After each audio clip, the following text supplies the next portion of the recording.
Hello friends, कहानी की शुरुआत में हम एक घर को देखते हैं जिसमें अभी अभी एक बहुत बड़ा क्राइम हुआ है और पुलिस को घर के अंदर काफी सारे लोगों की लाशें मिलती हैं। इनको बड़ी ही बेरहमी से मारा गया है और इन्वेस्टिगेशन करते वक्त पुलिस को एक लड़की की डेड बॉडी मिलती है जो जमीन के अंदर दफन थी, पर उसकी बॉडी पर एक भी स्क्रैच या कोई निशान नहीं था। ऐसा लग रहा था कि वो अभी अभी यहाँ पर आकर लेटी है और इस लड़की की कोई भी आइडेंटिटी नहीं मिलती, इसलिए वो इसका नाम जेन डो रख देते हैं। तभी एक ऑफिसर आके अपने बॉस को ये बताती है कि यहाँ जो भी लोग मरे हैं ये सब घर के अंदर आने की नहीं बल्कि बाहर जाने की कोशिश कर रहे थे। शेरीफ को जेन की मौत का कोई भी कारण नजर नहीं आता, इसलिए वो इसकी बॉडी को ऑटोप्सी के लिए भेज देते हैं। इसी बीच हमें टॉमी और उसके बेटे एस्ट्रल को दिखाया जाता है। ये दोनों मिलकर एक जली हुई बॉडी का पोस्टमार्टम कर रहे थे। दरअसल ये इन दोनों का प्रोफेशन है। इनकी फैमिली कई सालों से इस काम को करती आ रही है। टॉमी ने अपने घर को ही ऑटोप्सी सेंटर बना रखा है। टॉमी का बेटा ऑस्टल भी उसके साथ ही ये काम करता है। ये दोनों एक जले हुए आदमी का पोस्टमार्टम कर उसकी रिपोर्ट बनाते हैं और इसके बाद उसको रेफ्रिजरेटर में रखकर जाने लगते हैं। इतने में ऑस्टल की गर्लफ्रेंड एमा उससे मिलने यहाँ आ जाती है क्योंकि आज इन दोनों का साथ में मूवी डेट प्लान है। पर ऑस्टन की गर्लफ्रेंड उससे डेड बॉडी देखने की जिद करने लगती है और ऑस्टन उससे मना करता है कि अगर तुम उनको देखोगी तो डर जाओगी, जिस पर टॉमी कहता है कि इसको डेड बॉडी दिखा दो। एमा अपनी पसंद से एक डेड बॉडी को निकालती है जिसके पैर पर बेल बंधी होती है। एमा पूछती है कि इसके पैर में बेल क्यों बंधी है। टॉमी उसे बताता है कि पहले जमाने में लोगों को पता नहीं चलता था कि इंसान मर चुका है या अभी भी जिंदा है या फिर कोमा में है, इसलिए वो उसके पैर पर एक बेल बांध देते थे ताकि वो जिंदा हो और हिले तो बेल की आवाज आ जाए। आजकल लोग इस तरीके को इस्तेमाल नहीं करते, पर टॉमी पुरानी सोच का आदमी है, इसलिए वो अभी भी इस तरीके को फॉलो करता है। अब इस सब के बाद ऑस्टन और एमा अपनी मूवी डेट पर जाने लगते हैं। तभी शेरिक जेंडो की बॉडी को ऑटोप्सी के लिए ले आते हैं। अब ऑस्टन को ऐसा लगता है कि शायद ये कोई इमरजेंसी केस है, इसलिए वो एमा से माफी मांगते हुए ये कहता है कि डैड को शायद मेरी जरूरत होगी। मुझे डैड के पास जाकर जल्दी से जल्दी इस केस को कंप्लीट करके तुम्हारे पास आता हूँ। और यहाँ इन दोनों की बातों से ये भी पता चलता है कि वो पोस्टमार्टम के इस काम को छोड़ना चाहता है, पर वो अपने डैड से इस बारे में बात कैसे करे उसे समझ नहीं आ रहा क्योंकि वो बूढ़े होते जा रहे हैं और उन्हें ऑस्टिन की जरूरत है। एमा कहती है कि वो मूवी के लिए उसका इंतजार करेगी। ये कहकर वो वहाँ से चली जाती है। अब शेरिक टॉमी से कहता है कि ये केस बहुत इम्पोर्टेंट है, मुझे इस डेड बॉडी की रिपोर्ट सुबह तक चाहिए क्योंकि मुझे मीडिया में जवाब देना है। टॉमी ऑस्टन से कहता है कि तुम्हें अपनी गर्लफ्रेंड के साथ डेट पर जाना चाहिए था, ये काम मैं अकेले कर सकता था, पर ऑस्टन कहता है कि मैं बाद में चला जाऊंगा। इसके बाद वो दोनों उसकी ऑटोप्सी करने लगते हैं। उन्हें जेन की बॉडी पर किसी कटने या चोट लगने या किसी भी तरह का कोई निशान नहीं मिलता, लेकिन उन्हें उसकी कलाइयाँ और पैर की टखनों की हड्डियाँ पूरी तरह से टूटी हुई मिलती हैं। लेकिन अजीब बात तो ये थी कि हड्डियाँ टूटी होने के बाद भी उसके हाथ और पैर पर कोई निशान नहीं था और ना ही कोई सूजन। इसके बाद एस्टन जैसे ही जेन का मुंह खोलता है तो उसकी जीभ अंदर से कटी हुई मिलती है जिसे किसी चीज से नहीं काटा गया था। टॉमी कहता है कि इस लड़की ने अपनी जीभ अपने मुंह से काटी है। अब एस्टन को उसके मुंह में कुछ और चीज फंसी हुई मिलती है। माइक्रोस्कोप से चेक करने पर पता चलता है कि वो रस्सी जैसा एक धागा है। टॉमी उस धागे को बाहर निकालता है और लैब में भेजने को कहता है। तभी ऑस्टन देखता है कि जेन की नाक से एक मक्खी बाहर निकलती है और अब उसकी नाक से खून भी बहने लगता है। ये देखकर ऑस्टन अब उसकी आंखों को चेक करने लगता है जो पूरी तरह से ग्रे हो चुकी थी। टॉमी के हिसाब से किसी भी इंसान की आंखें तब ग्रे होती हैं जब उसकी मौत कई साल पहले हो चुकी हो, पर जेन की बॉडी को देखकर ऐसा लगता है कि जैसे ही कुछ घंटों पहले ही मरी हो। इतने में वहाँ रखे रेडियो पर सॉन्ग अपने आप बदल जाता है, लेकिन इस चीज पर ये दोनों ध्यान नहीं देते। इसके बाद टॉमी कहता है कि इस लड़की की मौत में कुछ तो अजीब बात है, मैंने आज से पहले ऐसी कोई ऑटोप्सी नहीं की। अभी तक इन दोनों को जेन के मरने की कोई वजह पता नहीं चली, जिस पर टॉमी कहता है कि अब हमें इसके हार्ट और लंग्स को चेक करना होगा। इसलिए टॉमी जेन की बॉडी को बीच से काटने लगता है, लेकिन तभी फिर से रेडियो पर दूसरा गाना बजने लगता है जिसके लिरिक्स थे open the heart let the sunshine इन। और ऐसा लग रहा था कि जैसे कोई जेन की बॉडी को कटने से रोक रहा हो, लेकिन इस बार भी टॉमी इस बात पर ध्यान नहीं देता और वो उसकी बॉडी को काट देता है। अब वो देखता है कि जेन की बॉडी अंदर से बुरी तरह से जली हुई है। उसका हार्ट, लंग्स, यहाँ तक कि उसकी खाल भी जली हुई थी, लेकिन ऐसा कैसे हो सकता है, कोई किसी को इतनी बुरी तरह से कैसे जला सकता है। इसके बाद भी उसके बाहरी शरीर पर कोई नुकसान नहीं था।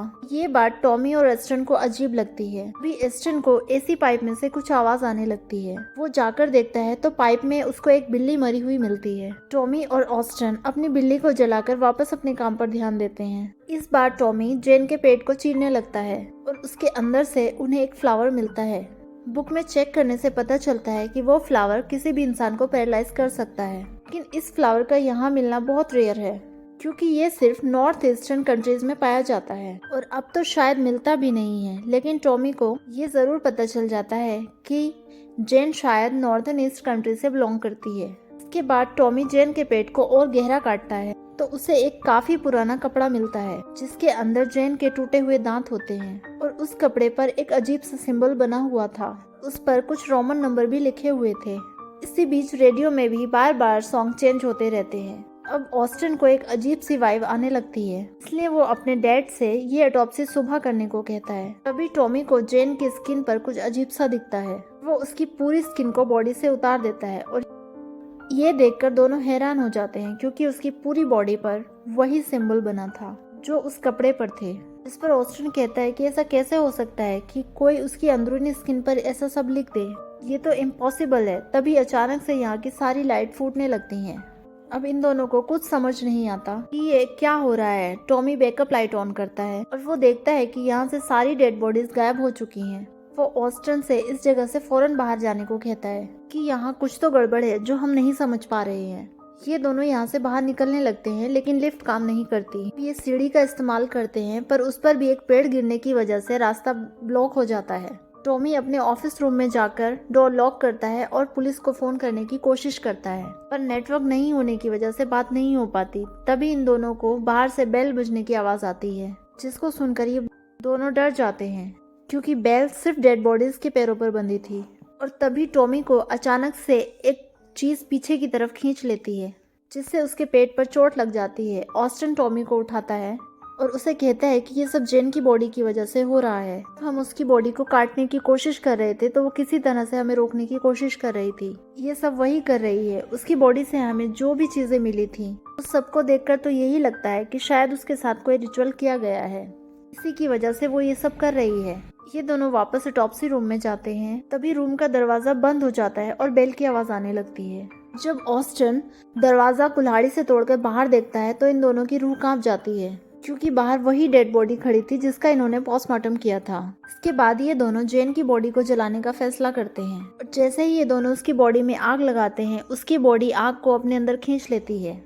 उतने में ही टॉमी को लिफ्ट चलने की आवाज आती है। ये दोनों फौरन उसकी तरफ भागते हैं लेकिन लिफ्ट का दरवाजा बंद नहीं होता।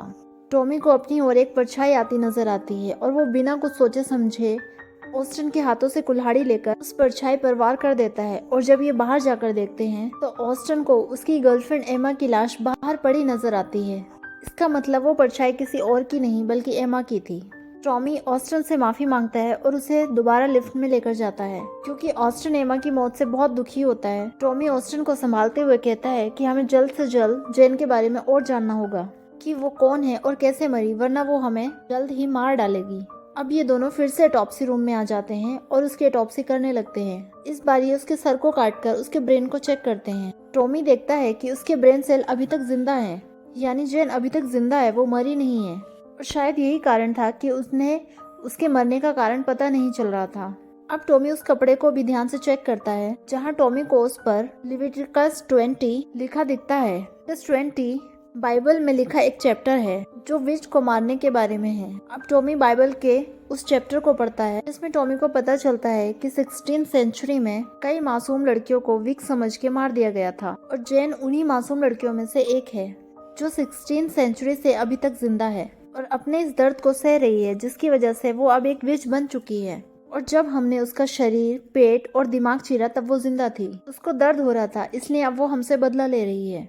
वो वही दर्द हमको देने की कोशिश कर रही है जो हमने और उन लोगों ने इसको दिए थे। जेन अब हमको नहीं छोड़ेगी। तभी दोबारा से वो डेड बॉडी वहाँ आने लगती है। जेन को देखकर टॉमी उसकी आंखों में आंखें डालकर बोलता है कि प्लीज मेरे बेटे को जाने दो, तुम्हें जो करना है मेरे साथ कर लेना। ऐसा बोलते ही टॉमी के हाथ और पैरों की हड्डियां उसी तरह से टूट जाती हैं जैसे जेन की टूटी हुई थी। इसका अंदर का शरीर भी जेन की बॉडी की तरह जलने लगता है। जेन की बॉडी अपने आप ठीक हो जाती है। टॉमी से ये दर्द बर्दाश्त नहीं होता, इसलिए वो ऑस्टिन से कहता है कि प्लीज मुझे मार दो, और ना चाहते हुए भी ऑस्टिन अपने डैड को जान से मार देता है। अभी उसे एक आवाज आती है और वो भागा भागा ऊपर के गेट की तरफ जाता है, लेकिन वहाँ पहुँचते ही आवाज बंद हो जाती है और गेट भी लॉक हो जाता है। इतने में ही उसे अपने पीछे टॉमी की खड़ी हुई लाश दिखाई देती है, जिसे देखकर वो काफी डर जाता है और उसका पैर फिसलने की वजह से नीचे गिरकर उसकी भी मौत हो जाती है। अब सुबह होते ही शेरिफ कुछ लोगों के साथ जेन की रिपोर्ट लेने के लिए यहाँ आते हैं, लेकिन उन्हें यहाँ पर टॉमी और एस्टन की लाश मिलती है। अब ध्यान से देखने पर शेरिफ समझ जाते हैं कि ये तो बिल्कुल पिछले घर के क्राइम सीन के जैसा है, यहाँ से उनको जेन की बॉडी मिली थी। शेरिफ देखते हैं कि जेन की बॉडी बिल्कुल पहले जैसी थी, और अब वो जेन की बॉडी को दूसरी जगह टॉप्सी के लिए भेज देते हैं। यहाँ एम्बुलेंस में हमें जेन की बॉडी हिलती हुई दिखाई देती है, यानी जेन अभी भी जिंदा है और अभी भी और मौतें होना बाकी है। इसी के साथ मूवी का एंड हो जाता है। अगर मूवी पसंद आई हो तो वीडियो को लाइक और चैनल को सब्सक्राइब करना ना भूलिएगा।